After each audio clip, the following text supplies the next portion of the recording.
Tell us what algebraic geometry and representation theory can do for complexity theory. Well, thanks a lot, and especially thanks to the organizers, especially Mateus. Actually, I'm not going to do that this morning. I'm going to tell you instead what complexity theory has done for algebraic geometry and representation theory recently. And, but there has been some very significant advances in complexity theory, not for this problem, but for matrix multiplication. I won't talk about that, but maybe Peter will mention that a little in his talk. So this is not a talk for experts. That's what was requested, so that's what I'm going to do. So I'm going to talk about an algebraic version of this famous P versus NP problem. So this P versus NP problem, it goes back at least to the 1950s when Gödel was trying to understand if you could make the notion, if you could give a precise definition to the notion of intuition. Is there a difference between, say, coming up with a brilliant proof of a theorem or checking a proof?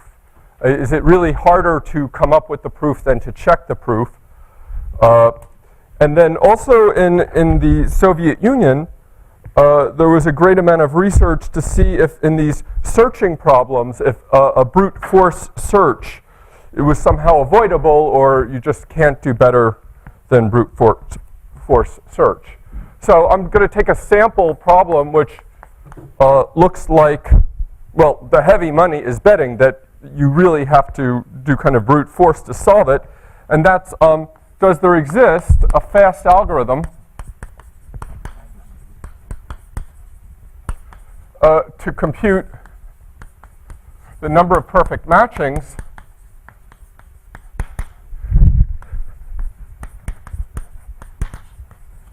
in a bipartite graph?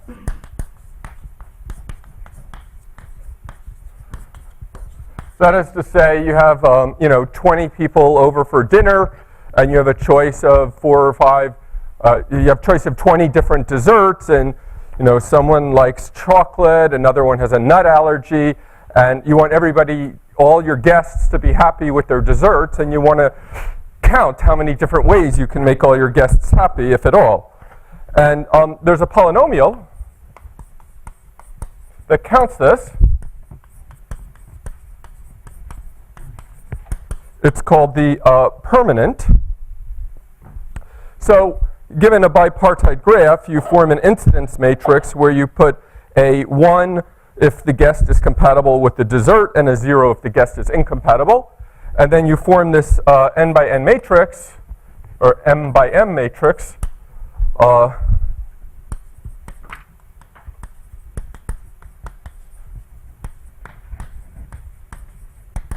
And it's an easy exercise that if I just sum over all possibilities, so this is the permutation group on m letters,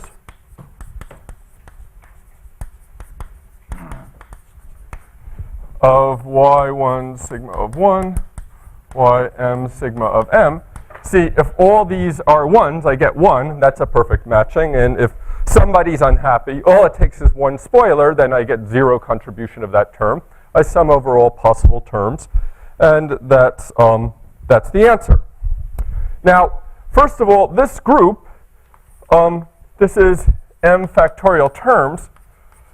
So, I'm coming from a background of differential geometry and later algebraic geometry and representation theory. I'm very new to complexity theory, and when I first started, I was kind of like, these primitive people who there's sort of 1, 2, 3, 4, and then big numbers.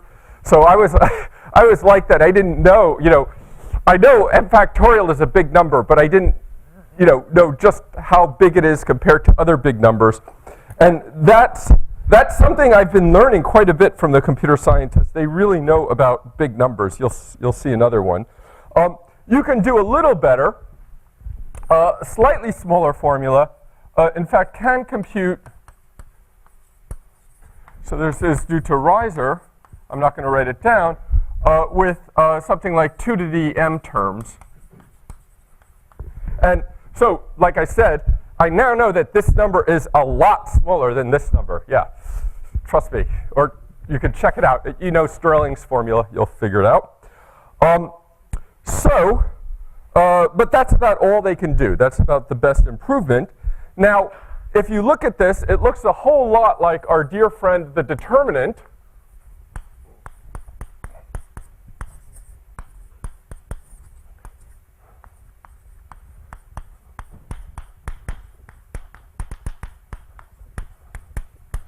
Except the determinant has these annoying minus signs that when you first learn about it in high school or junior high school, or if you're Russian elementary school, that, at first you like that one better because you don't have to remember what's plus and what's minus.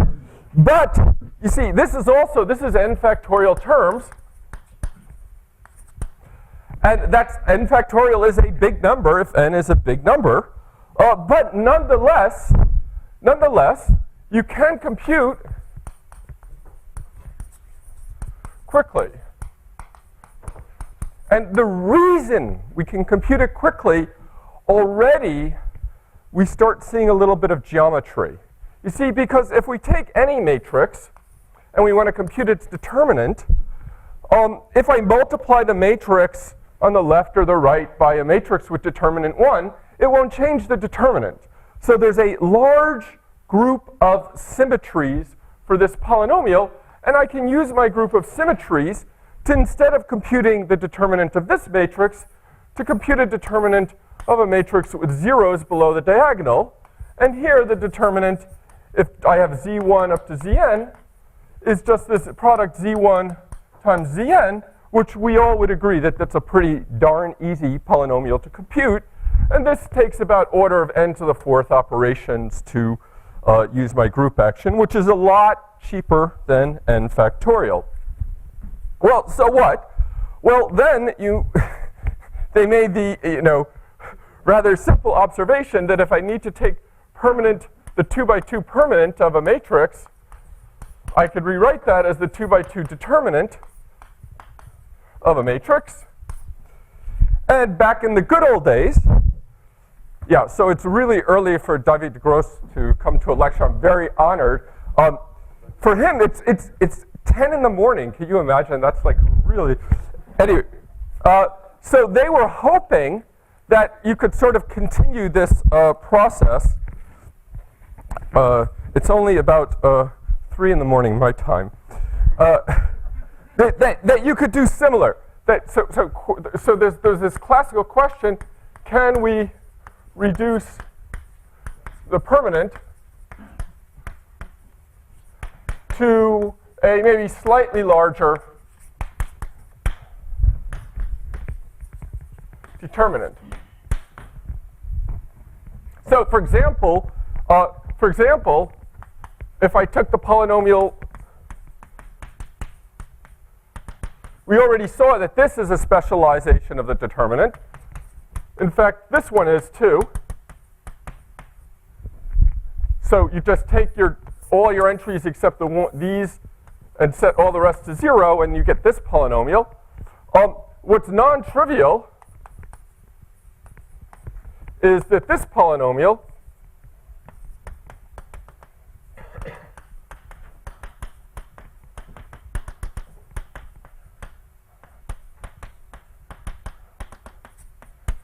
is not a specialization of determinant n. So there are some experts in the audience who are bored now, so I give you as an exercise to try to prove that. And if you're really an expert, you know more than me, and I do not know whether that polynomial is a specialization of the n by n permanent. I don't know. So if you know, please tell me. So Valiant conjectured, Les Valiant conjectured no. So let me tell you the precise form of his conjecture. Excuse me, what is the definition of specialization? I'm going to give it to you right now. Yeah.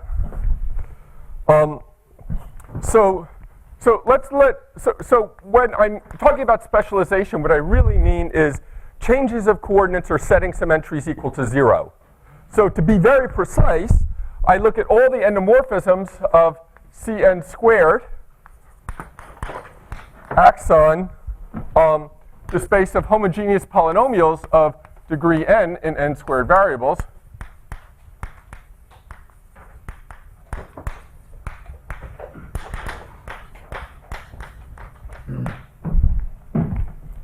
And I want to know if I can hit the permanent with this thing and hit the determinant and get a permanent, maybe a slightly smaller one. Now, the trouble is, as stated, I'm only going to get polynomials of degree n with this. So what I do is I look at Cm squared plus c. I give this coordinate L. This has coordinates y, I, j. I take any linear inclusion I want into Cn squared. And instead of the permanent, I look at L to the n minus m. So now I have the same degree. And the question is this thing inside the actions of the endomorphisms on the determinant? That's the question. And in fact, the conjecture is that if n is a polynomial in n, that the answer is no. Is that precise enough for you? Good. So the best bound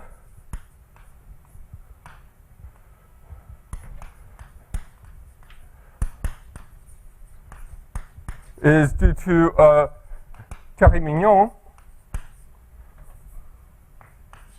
and Nicolas, that you can't, well, so this is no, if it's polynomial, they know that at least n has to be at least m squared over 2. And it's very nice proof because it just uses a very elementary local differential geometry. The second fundamental form, one of my favorite things. Now, this is nice because we started out with something in computer science, and we have a very clearly posed mathematical question. But if you like algebraic geometry and representation theory, see, this thing here is not compact, and it's not clear what to do with that. So with Momuli and Sahoni, with a little bit of help from Nori, they realized that if you have a slightly more difficult question,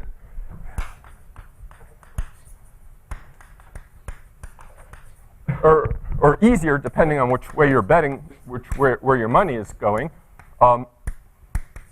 if you consider the closure of this,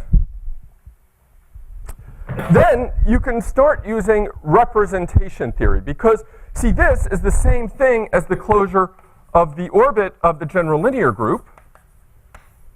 And so now we're dealing with an orbit closure.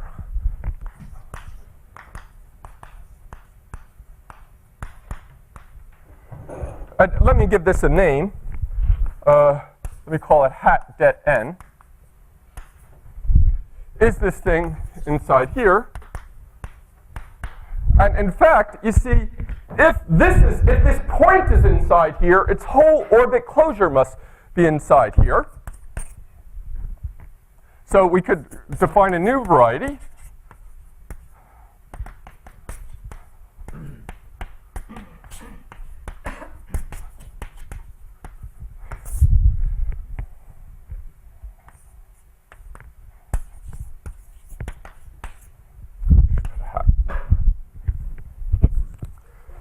Any questions? So their conjecture is that if n is a polynomial in M, the answer is no. So more precisely, there's infinitely many M for which the answer is no, etc. Question? So the conjecture So the conjecture of Momuli and Sahoni is that if C is a constant and n is equal to m to the c, there exist infinitely many m such that this one orbit closure is not contained in the other orbit closure. Okay, that's the conjecture. Is it clear? It's almost the same as Valiant's conjecture, except we're going to work in compact world. That will help us a lot. So the best bound here that's known is due to myself, Laurent Manivelle, and Nicolas again, which says that at least we know that, well, it's the same bound as that, but this is a different problem. And you say, so what? This is going to be the first example in this talk of complexity theory in the service of algebraic geometry. To get this bound, we had to solve what turned out to be a 100-year-old question in algebraic geometry. I'm not going to talk about that because this result's over a year old. It's even published. But there was a question of characterizing which hypersurfaces have degenerate duals. This is a subvariety in the space of all hypersurfaces. And to solve this problem, we had to solve that classical problem. I have a question. Is it true that if this conjecture is false, then you can compute permanent efficiently? Oh, well, it depends. So there's because of this closure, you could certainly compute the permanent with an epsilon efficiently, and then it depends on how deep, how much of a limit you have to take, the order of vanishing. Okay, but but I guess if the conjecture is true, you cannot. Yeah, if the conjecture is true, you certainly cannot compute the permanent quickly. And if the conjecture is false, you know that you cannot compute the permanent. If the conjecture is false, you know that you can compute the permanent with an epsilon very quickly, and then depending on in what way it's false. Yes, Peter knows this better than me about yes? When you say complexity is in the service of algebraic geometry, do you mean you were motivated by complexity and then That's correct. used complexity? No, we were just motivated. I mean, this is not a question that anyone has looked at for 50 years. It was very actively studied by, I think even Noether, and I think there's papers by it in the 20th century by Ciliberto, and everybody in Italy still knows about this question, knew about the question, but they'd kind of moved on to other things. But I will later talk about something more recent, not actually in algebraic geometry per se, but some open questions that are still open that complexity theory has given us a new perspective on. Okay, so now I'm going to have to introduce a little bit of language. So in algebraic geometry, people see this property is kind of scale invariant, so it's more useful to work in projective space. If you're not comfortable with that, I'm going to be putting p's all over the board. Just ignore the p's, and it won't hurt you very much. But it'll make it easier to be precise. So if I have a subset of, so now V is going to be a vector space. I'm always working over the complex numbers. And if I have a subset of projective space that's defined by polynomials, that is to say an algebraic variety, I'm going to just let x hat in V be the associated cone, because this is all the lines through the origin in V. So a point here is a line. I just take the union of all those lines. And the ideal of x is just well, maybe I should write this as the ideal of x hat. This is just all the polynomials such that p of x equals 0 for all x in the cone. And then we talk about the functions. Well, over here I can really talk about the polynomial functions on x. This is just the quotient of all polynomials by the ones that vanish on x. So these are the ones that give us honest polynomials on x. And so, so the plan is we find a polynomial in the ideal of the determinant orbit closure such that this polynomial is not in the ideal of the permanent orbit closure. And then we know, since we have a polynomial that vanishes on everything in here and it doesn't vanish on the permanent, we know that this thing cannot be inside this thing. Questions? So this is the plan. And now, our case, so let me write W as Cn squared, because I'm going to have vector spaces in dual spaces. So our case, yeah, we have this V is, let me write as sim n of W dual. And now, see, we have a slight advantage here in this problem, is that because these varieties, where are they? Oh, they're up hiding. They're gone. Oh, no, there's the permanent at least. Because these varieties are invariant under the action of a group, their ideals and coordinate rings will also be invariant under the action of the group. These ideals and coordinate rings are vector spaces. So that is to say, these are vector spaces acted on by the group. In other words, we call them modules for the group. And there's now a whole large body of machinery from representation theory that we can use to help us. Because we're not just going to look for individual polynomials, but modules of polynomials. Now, as we saw several times this week, the irreducible polynomial modules for the general linear group are indexed by partitions. I'll write it as pi is P1 up to PL, where P1 is greater than or equal to P2 is greater than or equal to PL.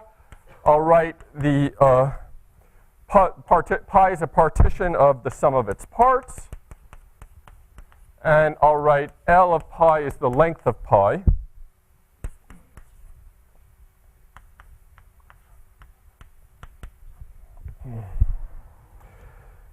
And we saw already in,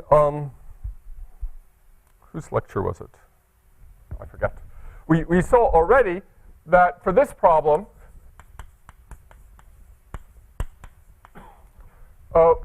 we need L to be less than or equal to m squared plus 1, because we saw how to construct these modules earlier in the week by doing a sequence of symmetrizations and skew symmetrizations. And we know to construct this, we need to skew symmetrize in L variables. So if our polynomial only involves m squared plus 1 variables, and we try to skew symmetrize in m squared plus 2 variables, we will get 0. So already we have some restriction. And then, so I should I'm going to use slightly different notation. S pi of W, the associated module.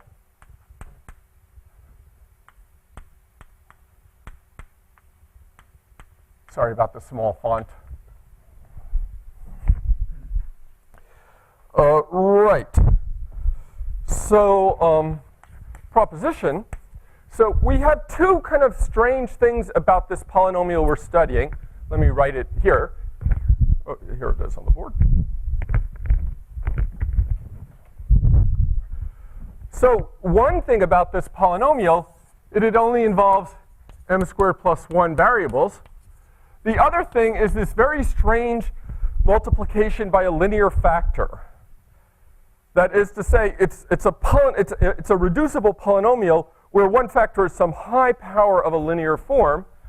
And so any polynomial of that form is going to be useless. We need the first part of our partition to be less than d times n minus m. Well, let me say it this way. If P1 is less than d times n minus m, the isotypic component of S pi W in sim, well, it'll be in some particular degree, sim d of sim n of W is in the ideal of this thing, or in fact, any polynomial with padding, so therefore useless. So that's just some a priori information. It has nothing to do with the permanent, just that you have this large power of a linear form. Now, so, sorry, am I using dirty words? Everybody, so this word isotypic, this is an abstract vector space on which the group acts in a certain way. It can manifest itself in the algebra of polynomials in many different ways. And when I use this word isotypic, I mean every way this can possibly sit inside this space of polynomials on polynomials is useless. So isotypic means every possible manifestation. Yes? Just a brief question. The polynomials above there, where you said that P is not in the ideal of the permanent, do you exclude the case where the radicals are the same? Or is that? Well, this is a set theoretic question. Yeah. So whether we deal with the ideal, the radical, it doesn't matter. It's completely unimportant for this particular question. Okay. Now, for studying the question, it's important. In fact, many things go wrong with these orbit closures. Like you would want them to be normal, they're not normal. You want these other things. But those have to do with the techniques, not with the problem. The problem is a set theoretic question. Okay. Now, I should remark that the decomposition of the space of polynomials on a space of polynomials is not known in general. So this group acts, our group of changes of bases in n squared variables is acting on this space of polynomials, and we do not know how to chop it up in general. It's our ignorance, and it's a problem that people have been concerned with for quite a long time.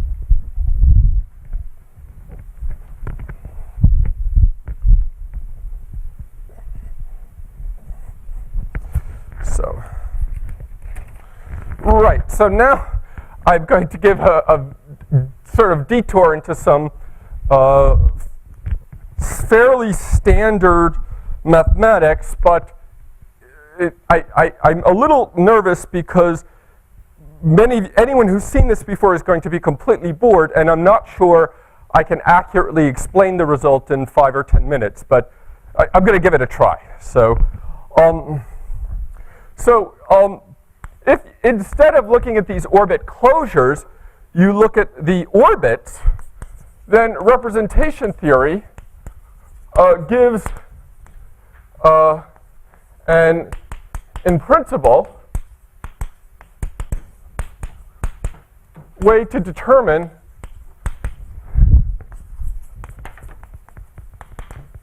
the functions on the orbit. So I'm slipping something under the rug, but if you know what I'm slipping under the rug, then you know what I'm really doing, and you don't need to complain right now. We'll talk about it later. In fact,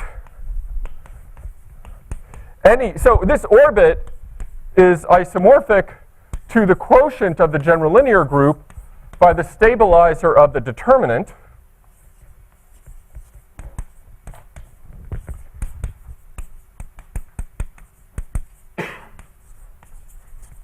Which happens to be equal to essentially, well, if I write W as space of matrices E tensor F, then where E and F are Cn, this is, well, it's SLE cross SLF, quotiented by the roots of unity, but I'm not going to write that semi-direct product transposition, because as I began the lecture, you can multiply on the left by any matrix of determinant 1. You can multiply on the right by any matrix of determinant 1. You can take transpose. None of those operations will change the determinant of your matrix. You all know that. Yeah. That's not the thing I was worried about.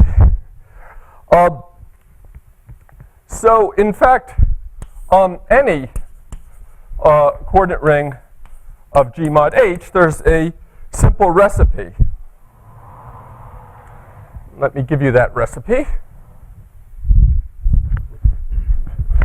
So if you get nothing out of this talk, you should learn that the Peter-Weyl theorem is an extremely useful theorem worth spending more than 5 or 10 minutes on. But that's all we have today. Well, let's ask you, so what is the functions on a homogeneous space? Well, let's ask an easier question. What is the functions on the group? That should be an easier question. Well, so now I'm going to assume my group is reductive algebraic group over the complex numbers. So given a representation, so I realize this group as a matrix group. So I just take this group and represent it as a group by n matrices. If we take a basis of V, so I really have entries of a matrix, then mu of G is a matrix. And the entries of this matrix, as I vary my element G over G, give functions on my group, right? So my function is I take my element of the group, abstract group, I stick it, I realize it as a matrix, and then I look at the 1, entry of the matrix that's a function on my group. And so therefore we see that the space of matrices sits inside the space of functions on my group, and the algebraic Peter-Weyl theorem says that's all you get.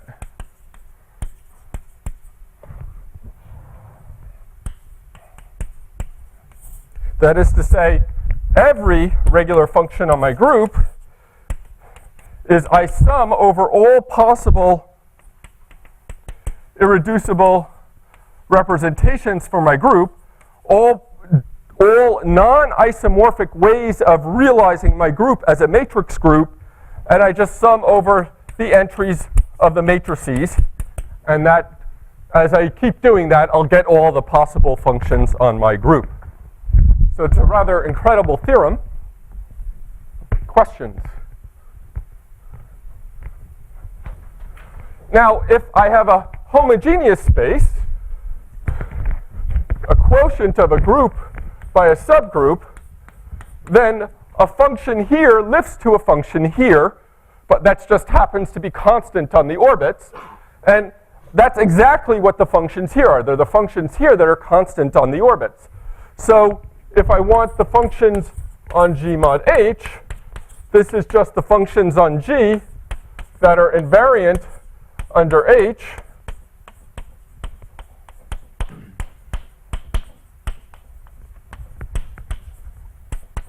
And I can write that as direct sub V lambda tensor V lambda dual. It doesn't matter where I put the dual, invariant under H. So this is the module, and this just keeps track of the multiplicity.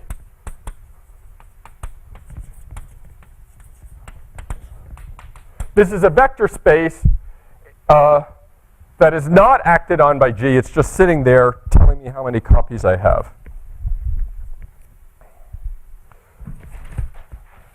So in our case, or one of our cases,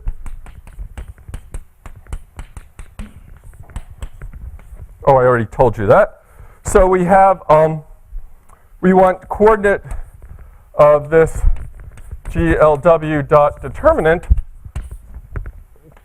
this is equal to, well, so I really only need to worry about, well, let me write poly here, and then I'll be honest. I sum over pi partitions, and so this is S pi of W tensor S pi of W dual, invariant under this group preserving the determinant, the SLs and the Z2s. So this S pi of W, this is S pi of E tensor F, and as SLE cross SLF module, this splits up into, well, let me say it this way.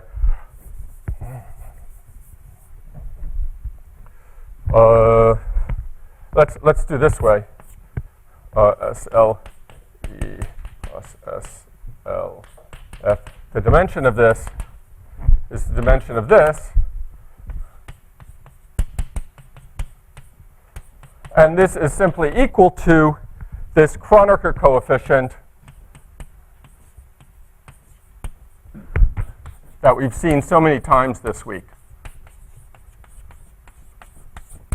So that's why in Mamouli's lecture, so Mamouli likes to think very, very large.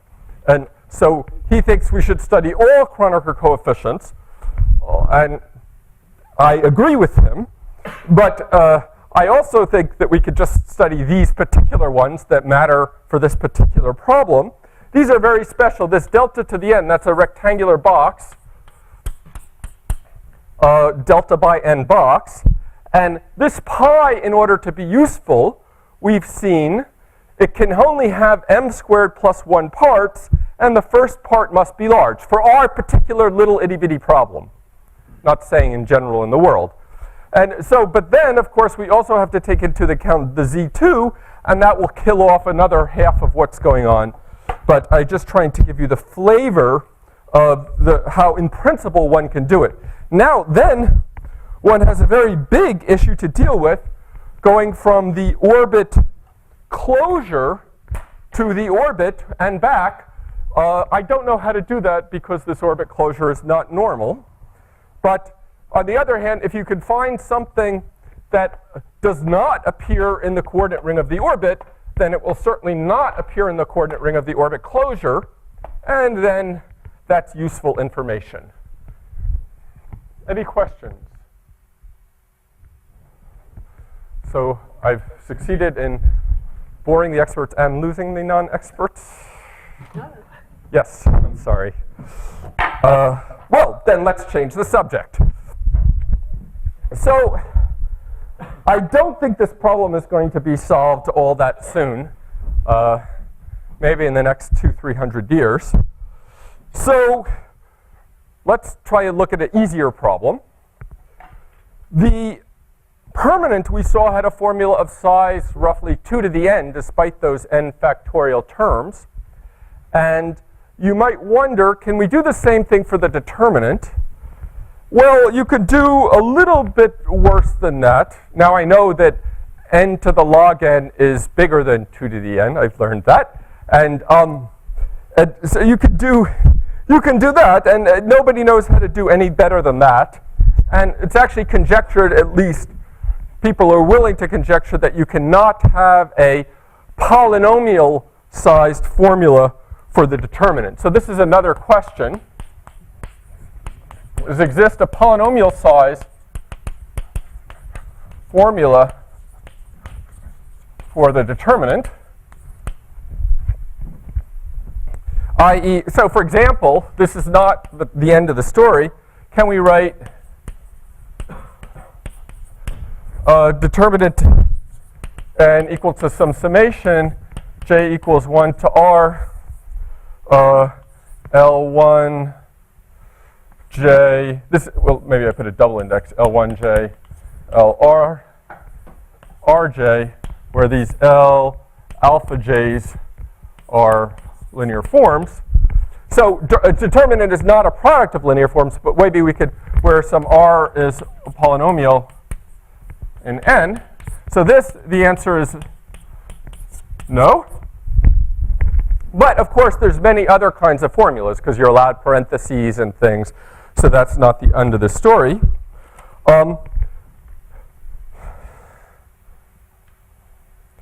Now, there was some recent very interesting advances in CS.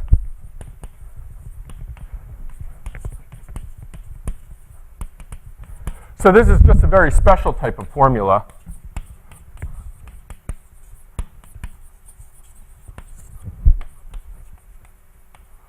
So no conclusion.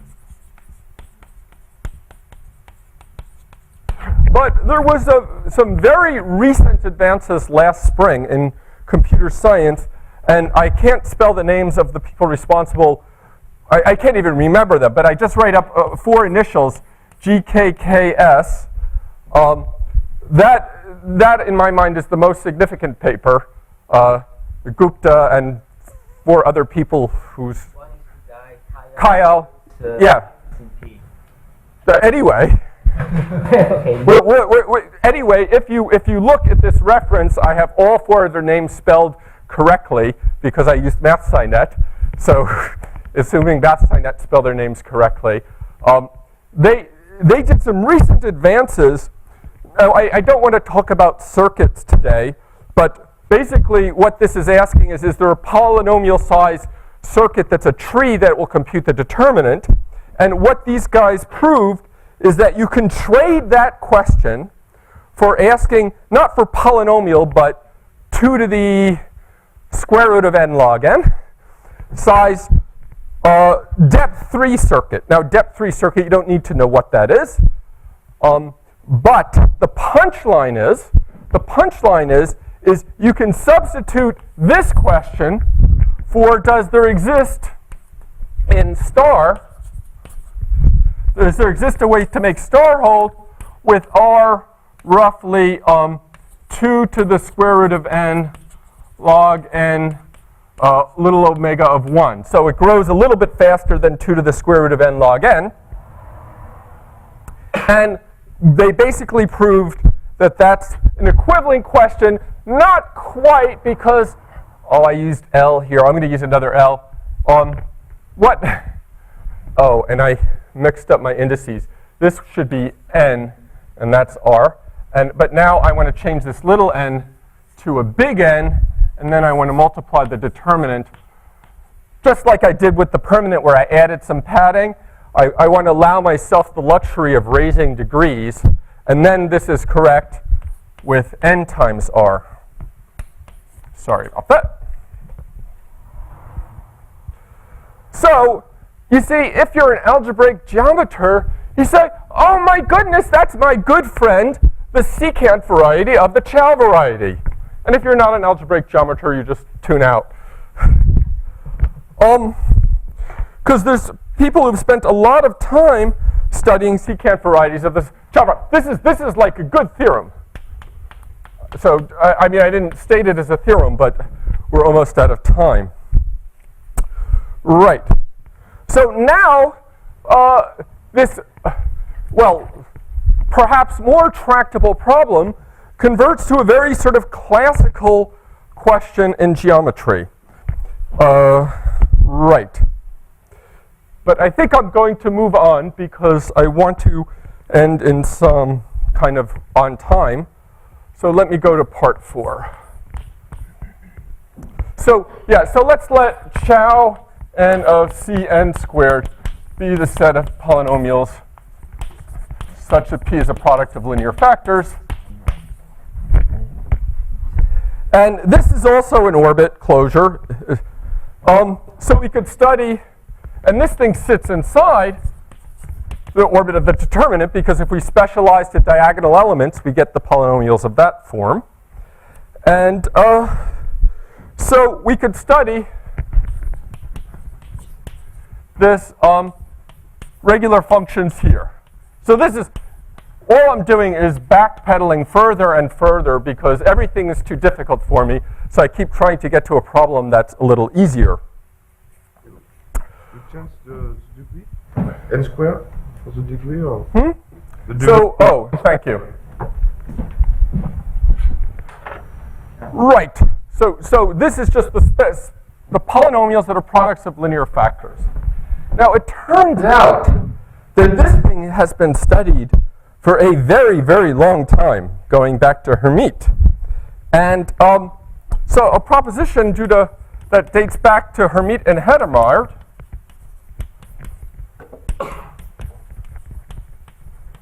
was rediscovered by Brion 100 years later.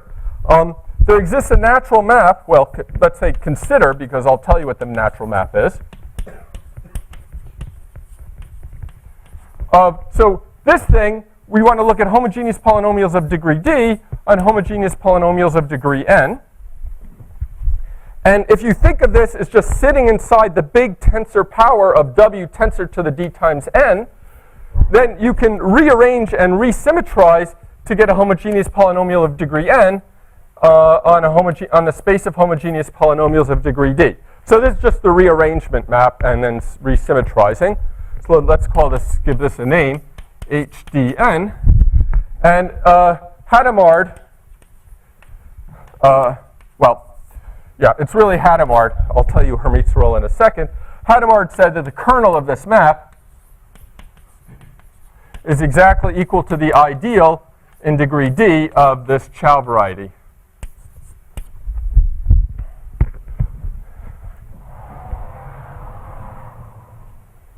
So now I'll tell you Hermite's role. One of the early things you learn in representation theory class is something called Hermite reciprocity, which ironically is stated in a much simpler form in most modern books than Hermite stated it. Hermite is that dimension w equals 2, this h dn is an isomorphism. And the reason is because every homogeneous polynomial in two variables is a product of linear factors. So this variety in two variables is the entire ambient space, so it has no polynomials vanishing on it. So that's Hermitian reciprocity.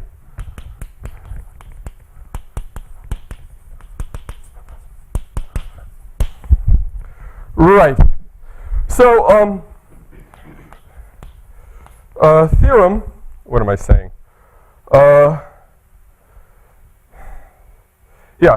So let me tell you a connection to GCT due to Kamar is instead of looking at this whole map, if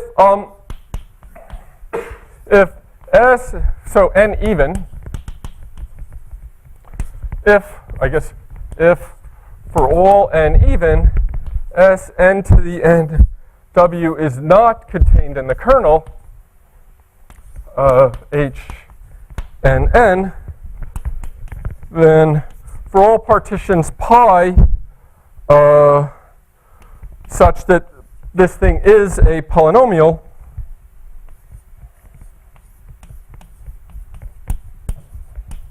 then if I multiply it by n times pi, so I multiply each part of the partition by n, then this is contained in the coordinate ring of the Chow variety. But then, of course, this is contained in the coordinate ring of the thing we care about. And this is kind of, if you're going on a hunting expedition for modules of polynomials vanishing on this thing, it means you're going to have to hunt a little harder than you thought you might have had to hunt. So there's a conjecture due to how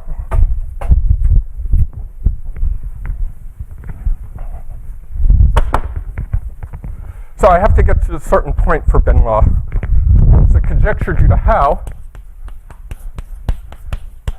and also to Hadamard, 100 years earlier, they both conjectured it. Neither was aware of the other's work, that if d is greater than or equal to n, that HDN is surjective. And this is true for n equals 4. This was proved by Brion and independently by Wyman and Zelevinsky. it's false for n equals 5 by Müller and Nienhofer. But if we just care about this particular module, then it may be still true that that particular module is not in the kernel. So let me finish with a proposition. So this is with Kumar, Shravan Kumar. One, this thing we want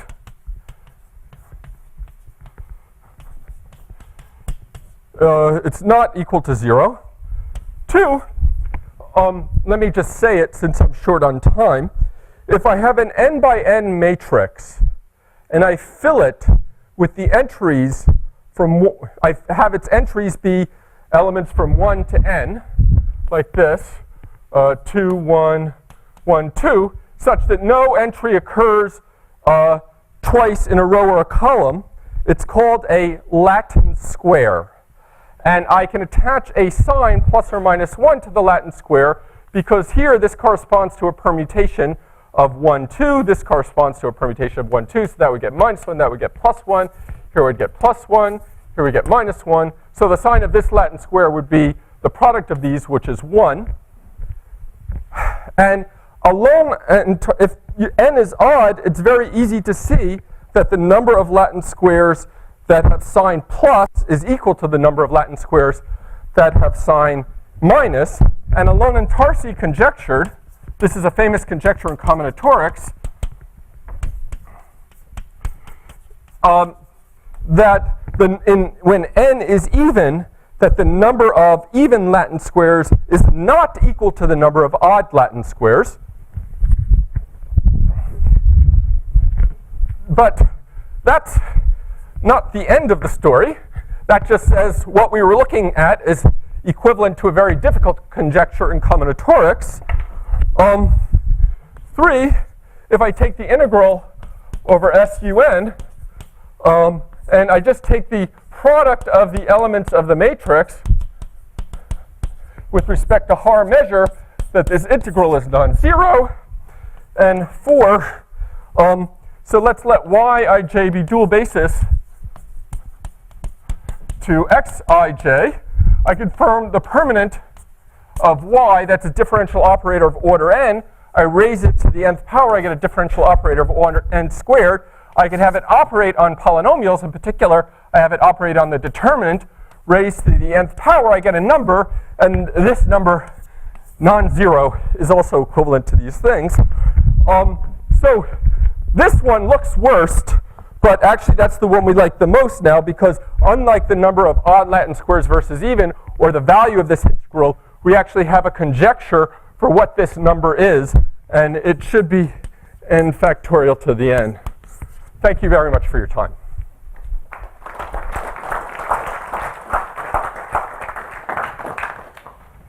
Are there any more questions? Yeah. So I'm on the question 3. So I am a little bit lost. So you are saying that it's you don't know or you know that it's So the following are equivalent. The question we were interested in, yeah. a 30-year-old conjecture in combinatorics, the fact that this integral is not equal to 0. You multiply all the coefficients and you integrate. That's correct. And you don't know if it is not 0 or not. If I knew it was not 0, I would both solve my problem and a 30-year-old conjecture in combinatorics that there's some 50-odd papers on. It feels like it should be possible to generalize a determinant. The determinant, the permanent, this is like a -1. Could you put some kind of I instead and kind of measure somehow something whatever? Yeah, so in statistics they have something called the alpha permanent that exactly interpolates between determinant and permanent, where you put in a parameter just as you're proposing. And there's actually several different ones that they do that. And are these also hard? I believe they are known to be hard except for equivalently. Well, we don't even know that the permanent is hard. That's a conjecture. But I think they're all as hard as the permanent except the ones that are obviously easy. So that singles out the determinant. Yeah. Well, see, the determinant the reason the determinant is special from a point of view of geometry has to do with the very beginning of this talk, that the symmetry group of the determinant is enormous. And so despite its large formula, well, not that large in the space of all polynomials, but, you know, fairly substantial size formula, this huge symmetry group is somehow enabling us to compute the determinant very quickly. And that was known already to Gauss, although in different language.